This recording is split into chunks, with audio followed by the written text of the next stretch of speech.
Consulte de près ou à distance et dépiste et traite naturellement avec des plantes médicinales scientifiquement étudiées. Voilà en quelques mots comment on pourrait présenter le docteur Gaussou Fadiga, naturopathe et par ailleurs chercheur au Centre de promotion agricole et de technologie adaptée de Guinée-Conakry, son ONG qui porte le nom de CEPATA. Le professeur Iba Mar Diop a eu à faire des observations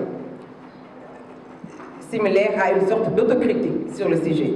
Je cite, « Nos universités africaines ont un rôle très important à jouer et doivent davantage s'engager dans cette voie de recherche en créant des départements sur la médecine traditionnelle et bannir tout ce qui est folklore, charlatanisme, duperie. » Il ajoute en citant le philosophe américain William James qui disait, selon lui, « Toute doctrine traverse trois états.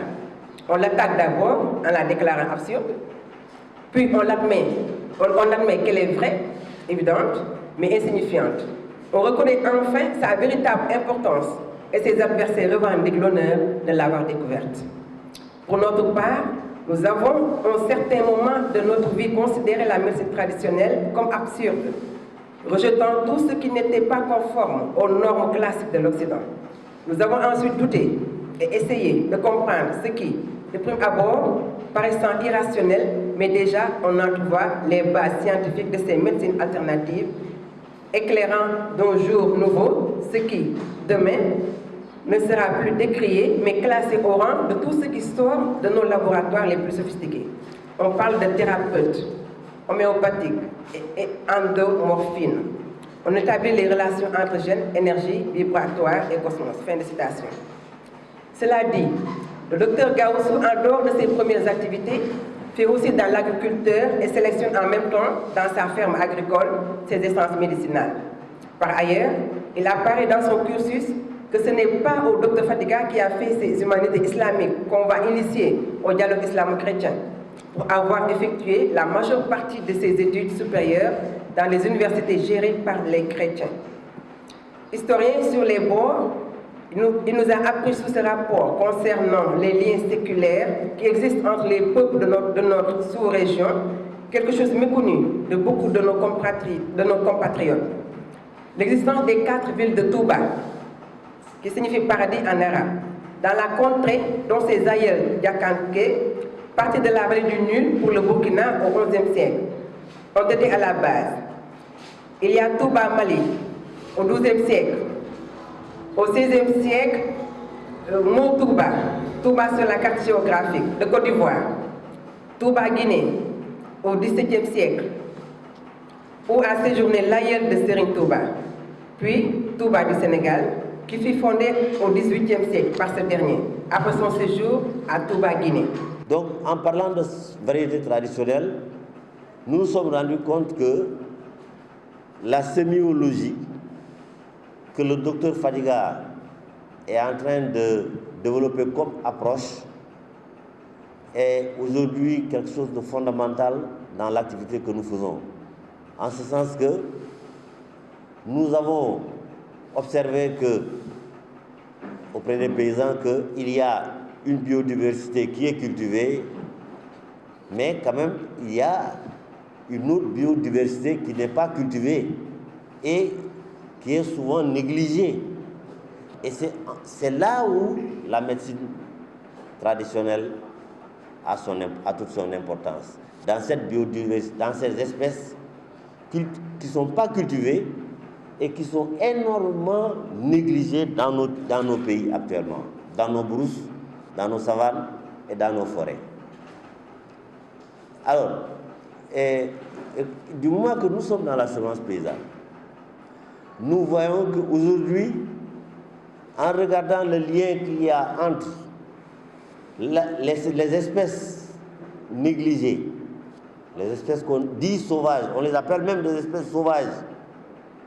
Ces espèces négligées ont un grand rôle, en effet, dans la résilience des phénomènes difficiles qui frappent les populations, surtout les populations du monde rural. Ça nous réconforte dans ce que nous faisons, en sens que ça nous dit, mais tiens, il n'y a pas d'espèces sous-négligées. Soit c'est nous qui sommes des ignorants, nous ne savons pas. Rapprochons-nous de ceux qui connaissent aujourd'hui l'utilité nutritionnelle, l'utilité médicinale, etc. Voilà donc un peu comment nous avons connu le docteur Fadiga, mais en lisant son parcours, en regardant l'approche qu'il propose, qui ne refuse pas la médecine conventionnelle, surtout, et c'est ça qui est important, parce qu'il n'est pas venu combattre une certaine médecine qui est là, il est venu pour pouvoir apporter à cette médecine-là des raccourcis, et peut-être même être moins efficient, c'est-à-dire moins cher que certaines médecines conventionnelles. Convaincu que le docteur Fadiga est un espoir pour non seulement la Guinée, non seulement le Sénégal, mais pour l'Afrique. Nous avons besoin des gens comme lui, de vrais Africains. Ouais. Parce que la médecine qu'il nous propose, elle était là. Elle a toujours été là. Nous l'avons appelé Padium Wolof. Padium Wolof. Mais ce qui peut-être était le hic dans cette forme de médecine, c'était le dosage. Le dosage. Wolof dans du faju, dégg nga maam bay feebar gën la ci gën a yokk yooyu xam ne mais donc c'est un problème de dosage. Mais lui, il a résolu. Les produits qu'il nous propose, mais n'importe qui peut faire le dosage. Ouais. Et comme ce sont des produits scientifiquement attestés, scientifiquement étudiés, ça aussi, vraiment, je pense que nous n'avons vraiment qu'à l'encourager et surtout à lui souhaiter un très très bon chemin, parce qu'il a ouvert une voie qui deviendra révolutionnaire dans nos pays. Les approches que nous parlons aujourd'hui étaient bien avant, car l'homme, tout au départ, se traitait naturellement. Et dans son histoire de santé, il n'avait pas de problème quand il se traitait avec les végétaux. Dès que l'homme a commencé à dévier les normes de son créateur, la programmation de son créateur, parce que son créateur lui avait créé bio. Ça veut dire quoi? Ça veut dire pas chimiquement créé ou mécaniquement créé, mais naturellement créé. Donc dans sa programmation physique, mentale et spirituelle, l'homme en aliment et en médicaments a besoin du bio. Donc en réalité, l'homme avec ses ambitions avait dévié sur ce chemin, surtout d'avoir son médicament et son aliment bio. Donc ce que nous avons à dire aujourd'hui, c'est l'approche sur l'hypertension artérielle dans le domaine de la naturopathie et aussi le diabète. Le diabète qui peut renverser tout Sénégalais intelligent, dès qu'on lui dit qu'il a le diabète, il ne raisonne plus. Au lieu de marcher par ses pieds, il marche par la tête. C'est-à-dire quand il vient voir quelqu'un qui peut lui traiter, au lieu de lui dire j'ai ça, il dit j'ai le diabète. C'est tout, hein? Et ça, on va en parler aujourd'hui d'une manière assez profonde. Et aussi, il n'y a pas cette maladie dans le sens qu'on l'attribue sans problème de tension artérielle. Et ce mot tension artérielle qu'on appelle aussi l'hypertension artérielle, on va aborder cette maladie naturellement et on va en débattre. Parce que c'est une maladie qui nous ravage présentement. Et c'est une maladie qui n'existait pas. Toutes les deux maladies n'existaient pas avant 1930. Parce que la médecine moderne, conventionnelle, que nous côtoyons aujourd'hui est née en Allemagne par un monsieur qui s'appelle Hohenheim. Et son père était un herboriste allemand qui a vécu 102 ans Hohenheim, en expérimentant des produits chimiques sur lui, a vécu 52 ans, avec beaucoup de difficultés, parce que sa programmation bio, physiquement, mentalement et spirituellement, ne lui permet pas de s'aventurer dans ce qui est chimique, ou dans ce qui est mécanique même. Donc, notre approche aujourd'hui, c'est de justifier d'abord sémiologiquement une maladie. Parce que la force qui nous a créés, qui nous a programmés physiquement, mentalement et spirituellement, parle. Il nous parle tout le temps au niveau du corps. C'est-à-dire qu'on appelle les symptômes, les signes et les réactions. Quelle que soit une maladie, elle ne peut pas être soignée par son nom. C'est une erreur et une erreur grave. Elles peuvent être soignées par ses symptômes. C'est les symptômes qui déterminent une maladie, c'est les symptômes qui justifient une maladie. Ce qui est encore très important thérapeutiquement dans le traitement des maladies, c'est ce que le prophète Mohammed, paix et salut sur lui, avait dit.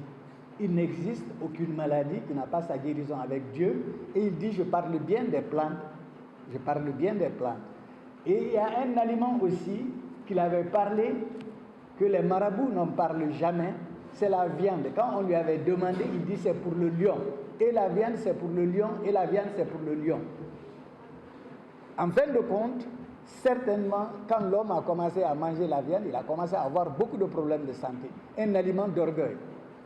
Très intéressant. Parce que l'homme, en réalité, c'est un végétarien, c'est un fruitarien.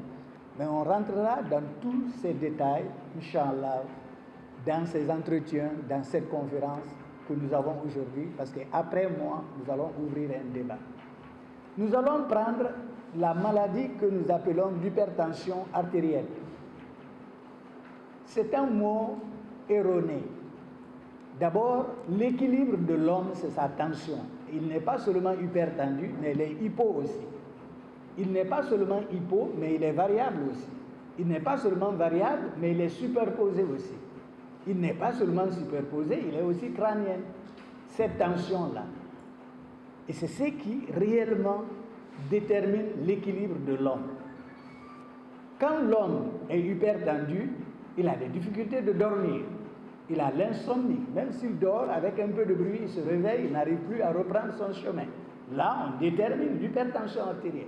D'ailleurs, les symptômes que je vais vous dire en tension, c'est les vertiges, les bourdonnements ou sifflements d'oreilles, les palpitations, les céphalées centrales, aux tempes, à la nuque. Ça confirme. Si vous n'en avez pas, c'est que vous n'avez pas de tension. Mais aujourd'hui, on détermine toujours la tension par un appareil. C'est une erreur. C'est un complément et pas un fondement. Le fondement, c'est le langage du corps. Parce que l'homme ne s'est pas créé. Il a été créé par une force qu'il a programmée physiquement, mentalement et spirituellement. Donc, quand vous traitez l'homme, tous ces trois aspects sont très importants. Nous avons parlé des symptômes de la tension.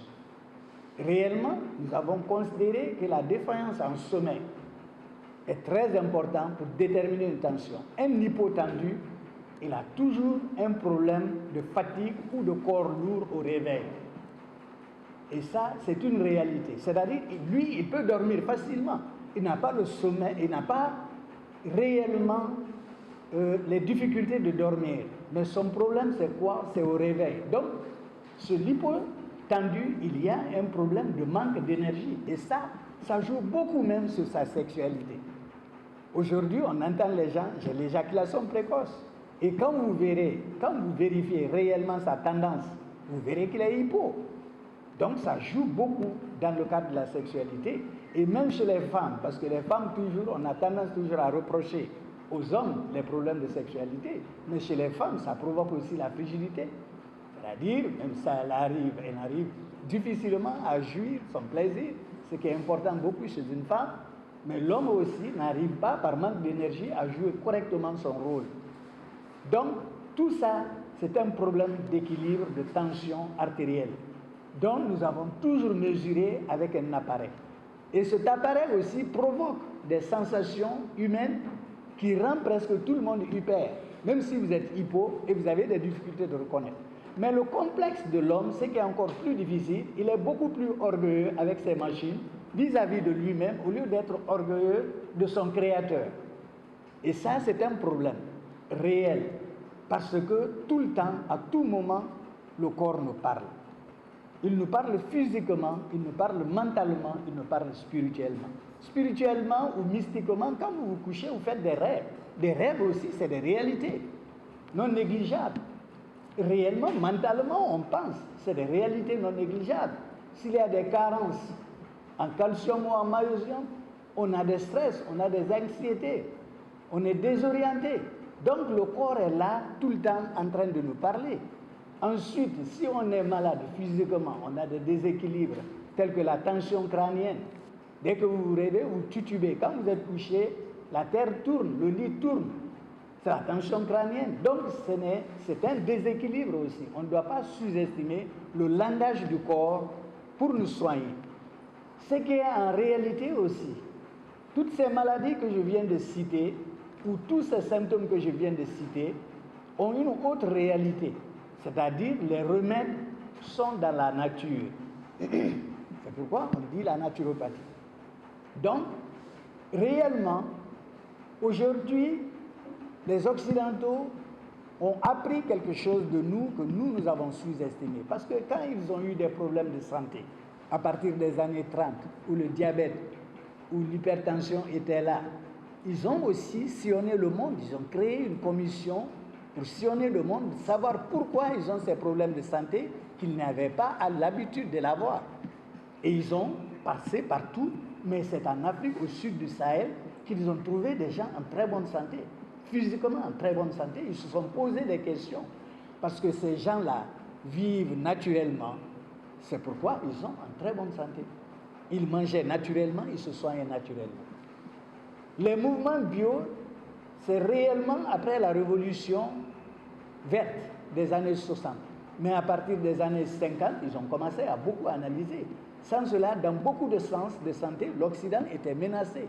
C'est aujourd'hui, nous les Africains, qui sommes menacés.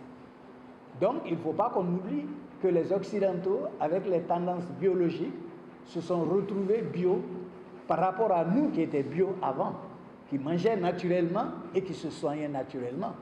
Donc, ils ont tiré leurs leçons. Et nous sommes restés dans leurs anciennes leçons qui ne sont pas positives pour nous. Et pourtant, nous sommes tous des humains. Nous avons besoin de changements quand il est nécessaire. Nous avons besoin de la capacité de s'adapter. Parce que c'est ça la vraie intelligence. L'intelligence, ce n'est pas de savoir lire ou écrire ou de savoir avoir des diplômes, mais c'est de savoir s'adapter à des réalités. Et on ne s'adapte pas. Donc, il faut qu'on s'adapte à ces réalités parce qu'eux, ils ont tiré des leçons de nous. Nous aussi, on a le droit de tirer des leçons du bon côté, non pas du mauvais côté. Parce que chaque homme a ses faiblesses. Chaque homme a ses bons côtés, chaque homme a ses mauvais côtés. Quand vous vous rencontrez avec quelqu'un, il faut réellement chercher ce bon côté. Il y a, sincèrement parlant, il y a une maladie qui s'ajoute de ce qu'ils appellent l'hypertension artérielle, qu'on appelle les diverses formes de tension artérielle. C'est le diabète. Aujourd'hui, tout Sénégalais déclaré diabétique est vraiment renversé. Et je l'ai dit, et je le dirai, au lieu qu'il marche par ses pieds, il va marcher par sa tête, parce qu'il ne raisonne plus. Et je l'ai dit, et je vais le redire, que le diabète, c'est une maladie qui est liée à diverses formes de tension. Vous pouvez trouver un hypertendu avec le diabète. Vous pouvez trouver un hypotendu avec le diabète. Vous pouvez trouver aussi quelqu'un qui a la tension variable avec le diabète variable. Vous pouvez trouver aussi d'autres personnes qui ont des tensions superposées, toujours avec le diabète. Donc ces tensions que je viens de citer existent bien et ces tensions-là sont soignables naturellement. Ce n'est pas les maladies à vie comme on nous a toujours appris. On peut dire qu'on ne connaît pas les remèdes, mais pour dire qu'il n'y a pas de médicaments, ça c'est autre chose. Et nous devrions éviter parce que l'homme déjà, depuis qu'il a trouvé ce nouveau chemin de s'enrichir, ce nouveau chemin de s'intoxiquer, il a toujours des probabilités de se créer des problèmes de santé. C'est pourquoi, réellement, comme il s'intoxique chimiquement, la meilleure approche pour lui, c'est de se traiter naturellement. Parce que l'alimentation chimique même est aussi l'une des causes de nos problèmes de santé. Donc, le diabète s'affirme aussi par des symptômes. C'est-à-dire, dans les plantes des pieds, vous avez des échauffements.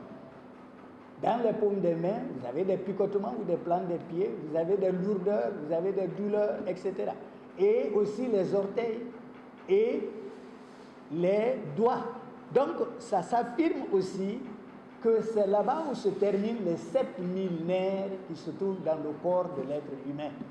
C'est une autre justification de cette maladie. Donc, il faut savoir qu'il y a l'hypoglycémie, qu'il y a l'hyperglycémie, qu'il y a les glycémies variables, tout ça, on dit au sucre. Mais c'est des produits chimiques aussi en abus, ce n'est pas d'autre chose, ce n'est pas le sucre seulement, comme on le dit souvent.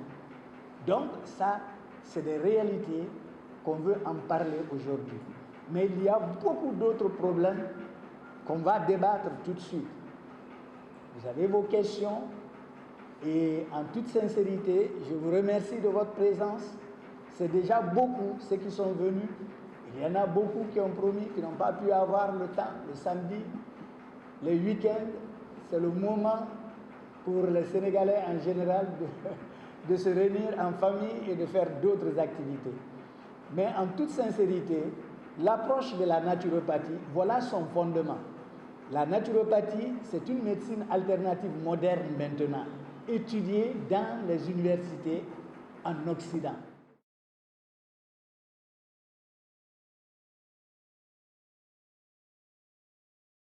L'utilisation d'appareils pour déterminer la tension, c'est l'individu pour provoquer des déséquilibres.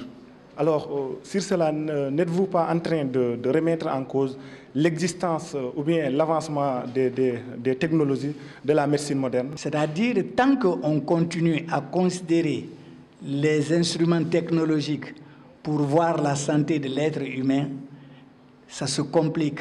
Je vais vous donner des exemples frappants, tels que quelqu'un qui est couché, alité à l'hôpital. On lui fait un bilan complet. On lui dit qu'il n'a rien, alors qu'il est alité. Ça, c'est dangereux.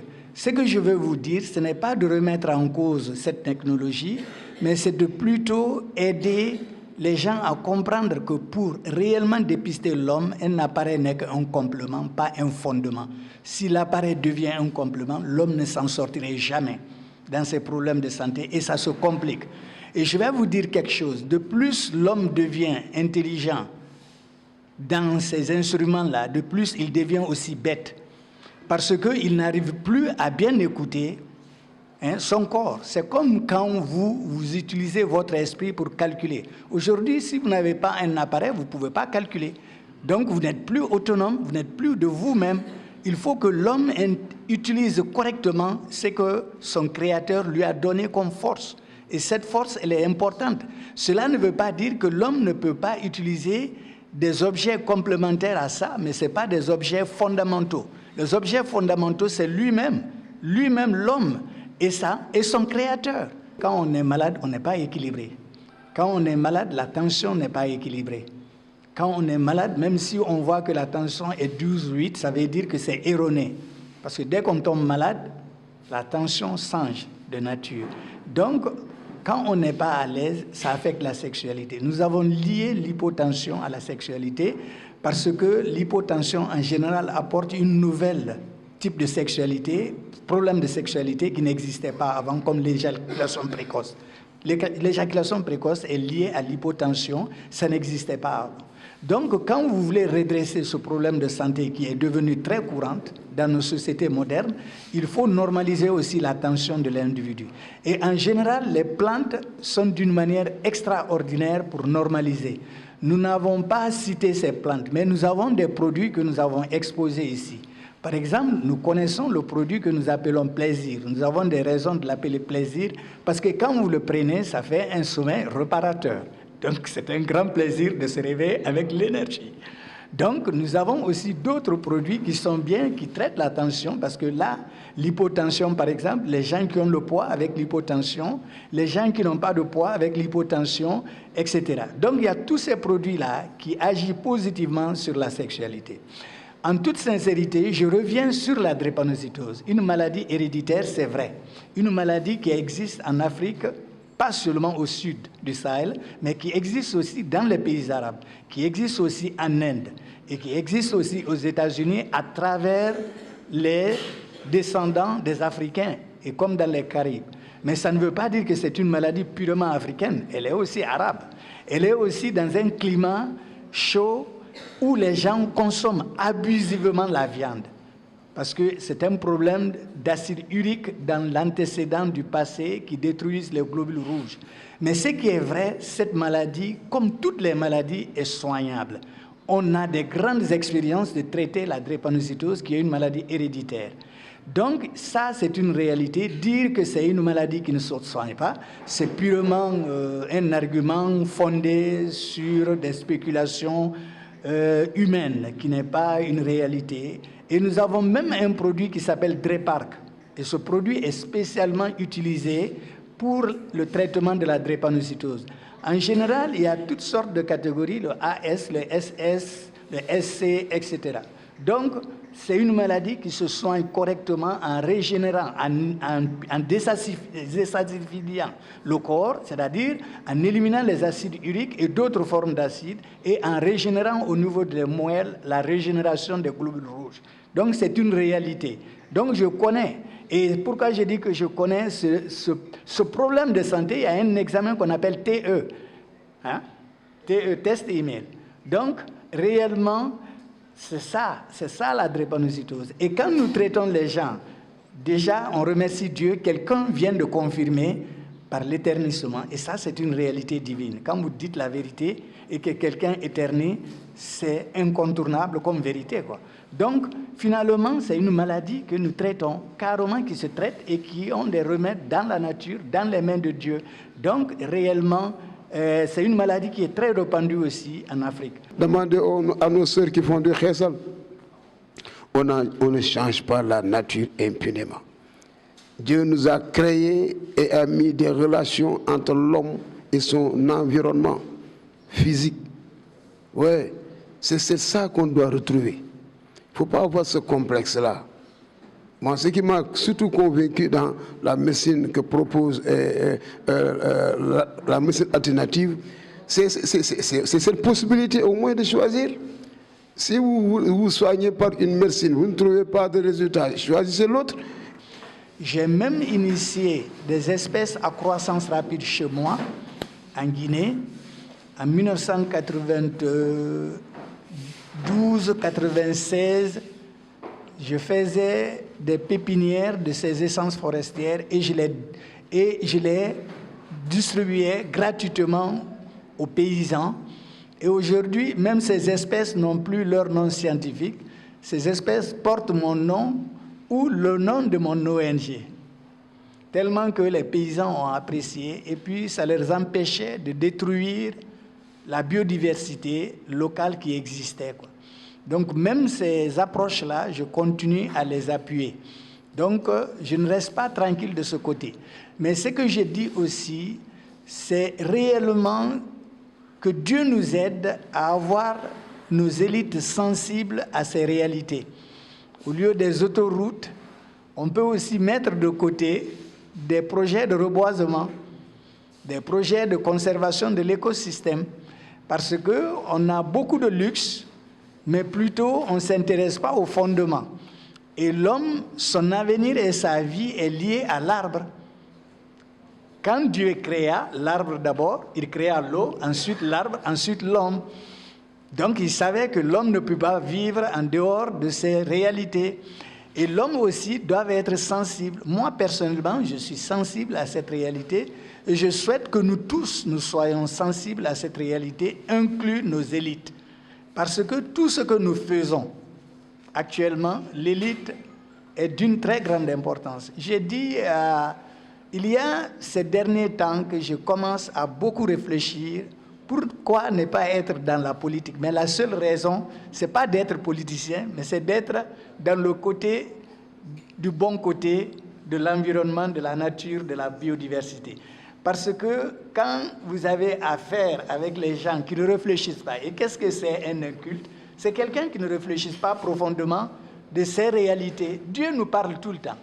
À un moment, il y avait des coins ici où il n'y avait pas de chaleur. Aujourd'hui, il y a des chaleurs.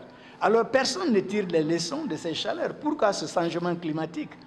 Donc, il faut qu'on tire des leçons de tout ce qui se passe autour de nous. Mais la réalité est que nos élites ne sont pas sensibles à ça. La médecine alternative moderne est une réalité qui prévaut aujourd'hui thérapeutiquement dans les pays occidentaux. Nous, nos élites, comme vous ne vous intéressez jamais à ces réalités.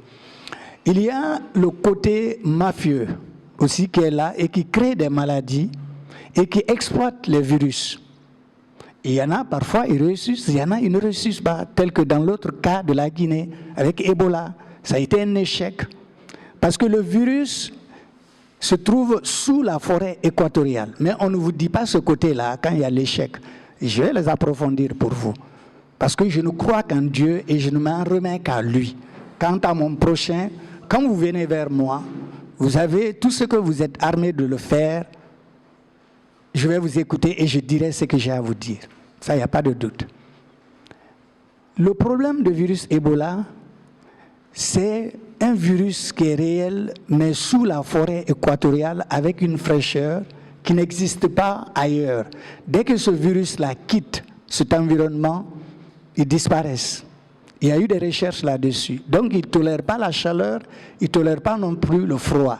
Donc, ils ont essayé d'exploiter ce virus-là pour faire leur affaire.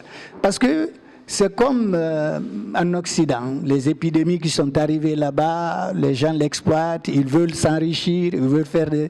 Donc, il y a ce côté mafieux que nous aussi, nous faisons partir parce qu'on veut avoir de l'argent. Il faut faire attention à ces réalités, de saboter nos valeurs culturelles, mais plutôt, au lieu de les saboter, il faut bien les évaluer. Je vais vous citer 2 cas très intéressants qui sont des réalités d'un couple qui a été un couple mixte qui a été justifié par un médecin qui ne peut pas faire d'enfant. Ce couple mixte est venu ici en Afrique, ils se sont soignés avec un tradithérapeute. Dès qu'ils sont arrivés, il y a eu la conception, ils ont fait des jumeaux. Ils sont retournés à l'hôpital pour dire à leur médecin, vous nous avez dit qu'on ne peut pas faire les enfants, mais ces jumeaux-là, est-ce qu'ils ne nous ressemblent pas? Okay. Il y a une deuxième justification d'une autre réalité, d'une femme, ici même à Dakar, devenu son frère, est un fonctionnaire international ici à Dakar. Ils sont allés à l'Institut Pasteur, ils ont fait leur analyse pour un problème de cirrhose de foie qu'on appelle autrement cancer de foie. Évidemment, ils ont dit qu'ils n'ont pas la solution pour la femme, pour la sœur de ce monsieur-là. Ils l'ont condamnée. La femme est retournée au village. Elle était là-bas, il y a un tradithérapeute qui passait. Ils ont appelé le tradithérapeute. À 72 heures, la femme était déconstipée, le foie dégonflé, la femme est guérie. Alors, les médecins qui ont condamné la femme-là, ils ont demandé au frère de la femme, qu'est-ce qui est devenu votre sœur? Il dit, il est vraiment guéri. Ah, qu'est-ce qui se passe? On dit que c'est un tradithérapeute qui passait, qui avait fait son traitement et elle se porte bien maintenant. Alors, les médecins disent, il fallait nous amener ça, etc. Parce qu'ils étaient vraiment gênés maintenant de voir ces réalités. Plus proche de nous et c'est plus proche de l'humain. C'est-à-dire d'abord, nous, on ne s'est pas créé, nous sommes naturels, nous sommes bio. S'alimenter chimiquement ou s'alimenter ou se faire artificiellement des choses, pour notre corps, ça ne nous convient pas. Peut-être ça peut être rentable pour d'autres choses, mais pour notre développement, pour notre santé, ça ne va jamais nous arranger. Et ce n'est pas vous seulement, mais c'est aussi même les médecins. Parce qu'il est bizarre de trouver un médecin qui est spécialiste en hypertension. Oui, on dit qu'il est professeur de l'hypertension. Mais lui-même, il est victime de l'hypertension et du diabète. Ça n'a pas de sens. Un malade ne peut pas traiter un malade. Moi, je m'intéresse à cette vie naturelle parce que ça me met d'abord en bonne santé. Et ensuite, ça peut aussi mettre en bonne santé mes prochains. Pourquoi? Si moi, je suis en bonne santé, je peux donner aussi la bonne santé aux autres parce que mon approche serait naturelle, mon approche serait bio. Ensuite, les ressources existent. On n'a pas besoin de faire venir nos produits ailleurs. On peut les avoir ici dans la sous-région. Et ensuite, ça peut aussi nous permettre de réfléchir un peu et conserver notre écosystème, protéger notre écosystème, pour pouvoir réellement améliorer nos santé, qui est en dégradation énorme par rapport aux Occidentaux. À un moment, c'était eux qui étaient malades, mais aujourd'hui, c'est nous qui sommes malades. Et même le problème de fécondité, ça se posait chez eux. Aujourd'hui, c'est chez nous que ça se pose. Donc, il y a toutes ces réalités que j'ai pu m'adapter pour réellement retourner chez moi, créer un centre de recherche et de développement durable, l'agréer au niveau du gouvernement guinéen et pouvoir continuer à expérimenter, à rechercher les plantes et à développer cette médecine alternative moderne qui est la naturopathie. Elle existe, il y a un document important qu'on vous a exposé sur la table. Et ça, c'est les approches naturelles qui existent dedans. Et ces approches naturelles sont pratiquées aujourd'hui en Occident. Un aliment qui ne le convient pas, chimique ou certains types d'aliments même qu'ils considèrent et qu'ils respectent. J'ai parlé de la viande et j'ai parlé du prophète Mohammed. On lui demande, et la viande, il dit que c'est pour le lion. Et il le sait, parce que la viande cause beaucoup de problèmes de santé, tels que l'hémorroïde, c'est une réalité. Tels que les hernies, c'est une réalité. Tels que les ténias passent par la viande, c'est une réalité. Il y a d'autres aussi, le rhumatisme, etc. Donc, ce côté-là, il faut qu'on cherche, parce qu'avant, nos parents séchaient toujours la viande avant de le consommer. Ça perd l'acide urique et ça perd la graisse. Cette graisse qui influence aussi la tension artérielle. Et ça, c'est des réalités. Donc ensuite, tout ce qui est de nature chimique ne convient pas au corps, que ce soit en médicament, que ce soit en aliment. Je ne fais pas le discrédit de la médecine moderne, mais c'est les Occidentaux même qui font discrédit de la médecine moderne, qui protestent contre cette médecine moderne actuellement. Je ne suis pas seul. Eux, la population discrédite. Il y a des documents pour ça, des documents de base. Quand vous regardez par exemple l'Union européenne qui élimine 42 produits pharmaceutiques sur son marché et qui sont vendus dans nos pharmacies, est-ce que c'est normal ça? Qu'on accepte, que l'élite accepte? C'est pas normal. L'élite même est en erreur qu'il n'accepte pas. Comme vous êtes en erreur que vous n'acceptez pas. On n'est pas parfait. Et il faut se dire, astaghfirullahil-lazim, on n'est pas parfait, on demande de Dieu de nous orienter dans les bonnes directions. C'est ça la réalité. C'est-à-dire, le problème de dosage, c'est un problème d'erreur. D'abord, c'est-à-dire ce qui compte beaucoup dans le traitement naturel, c'est-à-dire c'est de connaître la tendance artérielle de la personne. S'il est hypo, il y a certains médicaments naturels qu'il ne doit pas prendre parce qu'il est hypo. S'il est hyper, il y a certains médicaments naturels qu'il ne doit pas prendre. Mais dès qu'on connaît la tendance, il n'y a pas d'abus, à l'exception des plantes amères et amères. Là, on peut prendre, il y a des plantes qui sont sans l'amertume, qui peuvent être utilisées sans abus. Et ça donne de très bons résultats parce que d'abord, c'est les purifiants du sang. C'est les assainissants des reins, c'est les nettoyants du foie, inclut le cerveau. Donc ça, c'est des réalités qui sont mieux adaptées pour le corps humain par rapport à ce qui est de nature chimique, qui pollue le sang et qui crée l'insuffisance rénale. Les 42 produits pharmaceutiques éliminés du marché de l'Union européenne en 2012, éliminés du marché de l'Union européenne en 2012, sont considérés comme les produits pharmaceutiques. La liste est là. Vous pouvez rentrer en possession comme des produits pharmaceutiques qui causent l'insuffisance rénale. Donc, ce n'est pas les plantes. Les plantes sont mieux adaptées pour le corps et on dit que les plantes amères, c'est aussi des calmants, des anti-inflammatoires. Donc, ils peuvent ne pas être acceptés. Mais toutes les plantes qui ne sont pas de nature amères peuvent vous fonctionner. D'ailleurs, pour le foie et les reins, il y a des plantes légèrement amères qui sont bien pour le traitement des reins et le foie, etc. Ce que je vais vous dire, en réalité, l'homme de culture ou l'élite occidentale est très sensible à sa population. Dès qu'il y a quelqu'un qui avance des bonnes idées, au lieu d'être contre les bonnes idées, ils s'associent, ils exploitent les bonnes idées. Chez nous, ici, on se met contre des gens qui ont des idées positives. Il faut bien écouter, il faut être un bon écouteur. Quand vous êtes un bon élite, il faut être un bon écouteur. Et si vous êtes un bon écouteur, vous pouvez bien exploiter ce que nous avons comme valeur. Je ne suis pas la seule. Ce qui est triste est que la médecine traditionnelle que vous ridiculisez, il y a des valeurs dedans. La médecine moderne, c'est une médecine d'urgence aussi. C'est vrai, mais ce qui est réel, on peut faire le jumelage des deux sagesses. Et c'est ce qui est très important. L'homme ne peut jamais se soigner chimiquement. Il ne peut jamais, parce que, par exemple, donnons les fibromes comme exemple, au lieu de l'opérer, il y a des produits qui gèrent et qui éliminent les kystes ovariens et tout ça. Donc, ça veut dire que la solution est là, biologiquement, naturellement, et que nous n'arrivons pas à accepter, parce que ce qui nous intéresse, c'est l'argent. Et l'argent, au-dessus de Dieu, au-dessus de l'homme, n'a pas de valeur. Maraboutique, c'est-à-dire des théologiens de première classe dans mon pays. Donc, nos ancêtres exploitaient très bien les plantes dans leur talisman.